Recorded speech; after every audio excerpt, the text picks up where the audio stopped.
All right, number 47. 47, Saturday, March 18, 2023. Guilty pleasure of the masses. Hi, everyone. Can we talk some more about fantasy as a genre? We're all introduced to it and sci-fi at an early age. Children's books, children's toys, children's shows, packed with fantasy and sci-fi. I mean, Barney was a radioactively purple T-Rex who spoke English. He could have been a Gungan Jedi in Star Wars had he auditioned. Instead, he guided countless millennials through the ups and ups of their formative years in half-hour installments of unconditional glee. Hardship was a fiction, and coping skills were irrelevant. Cultish multitudes of obstinately joyful children sang with him, learned with him, grew up with him, and loved him. While such pleasures of youth are always precious to the young, do we retain any of those affections as grown-ups? There are some things we do continue to treasure, forever incubating them in the warmest chambers of our nostalgia. These seem to be more experiential than thingly. It's not the childhood home itself, but the memories of being in it. It's not the unreliable station wagon itself, but the rides we cherish. That 1971 Ford LTD wood-paneled wagon was the vehicle that delivered us to the experiences that defined us.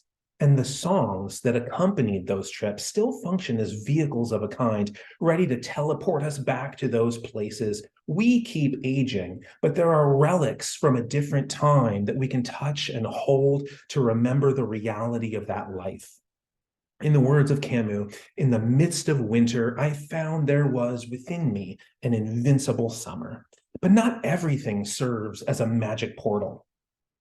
There are countless things we don't continue to hold dear year after year. We discard them without hesitation or remorse. We'll call this the goodwill category.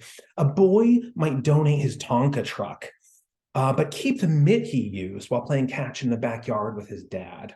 Similarly, a girl might donate her emaciated plastic likenesses of fetus-sized adult women, but keep the mitten she used to play catch in the backyard with her non-binary parental figure. Forgive the gender generality and its clunky course correction. And what adult attempts to summon sentimentality by re-listening to a CD of nursery rhymes sung over a shrill glockenspiel? And who doesn't coldly abandon Barney? In the goodwill category, our enjoyment is as momentary as the moments themselves. And that seems to be the terminal destination for most accoutrements of youth. But what about fantasy? Where does that get filed? Does our young love of magic survive the moody scrutiny of puberty? I think so, but it gets relegated to that emotional bin we call guilty pleasures. Before I became ill, I had the confidence of someone who could regenerate limbs if he needed to. So the onset of illness didn't trouble me at all. I saw it as a challenge, like a rival for me to trounce, until the challenge proved untrounceable, and I found myself donning the lead vest of depression.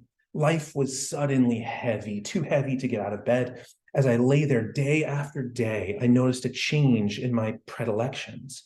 I could no longer endure somber music. It just added weight, which made me think about my mom.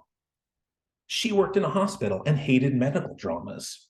Then I began to wonder if we all use entertainments to auto-regulate our emotional homeostasis. Dieters consume baking shows, idle people exhilarate themselves with action movies, and everyone suffering an impossible reality can find balance by immersing themselves in fantasy. Since so many of us live with these impossibilities, fantasy is an emotional panacea of the masses, but it's perceived as childish, like it was snatched from the Goodwill box when no one was looking. So we take our doses in secret. And I think that is what defines a guilty pleasure, a mood stabilizer that is inconsistent with the identity we prefer to exhibit. All right, now it's 47. Bye, everyone.